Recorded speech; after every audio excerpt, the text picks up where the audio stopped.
काश्तकार भाइयों, पंजाब भर में स्मोक के पेश नज़र दफ़ा 144 का नफाज हो चुका है।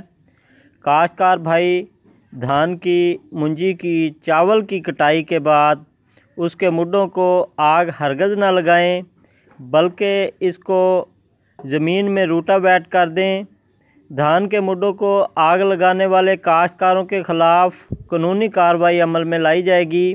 महकमा ज़राअत, असिस्टेंट कमिश्नर हर तहसील का और मुतल्लिका जो आपके पुलिस स्टेशन हैं उनको मरासले जारी कर दिए गए हैं कि स्मोक की वजह से एक तो धुंध बहुत जल्द आ जाती है और दूसरा माहौलियाती निज़ाम जो है वो डिस्टर्ब होता है। इस वजह से कटाई के बाद धान के मुड्डों को आग हरगज़ न लगाएं। मेरे काश्तकार भाई अपने माहौल को पाक, साफ़ और सुथरा रखें और अपनी इस फसल की बाकियात को बजाय धुएं में उड़ाने के अपनी ज़मीनों को ज़रख़ेज़ करने में जो है वो इस्तेमाल करें।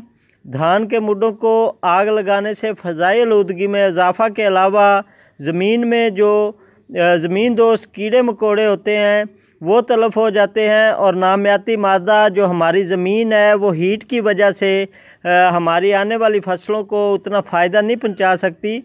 धान के मुड्डों को आग लगाने से धुआं और स्मोक फैलती है, ट्रैफिक हादसात और इंसानी जानों का ख़तरा होता है। हाथ से कटाई की सूरत में धान के मुड्डों की तलफ़ी के लिए रूटावेट मशीन का इस्तेमाल करें। काश्तकार भाइयों के लिए मरासला जो है वो आ चुका है कि इससे परहेज़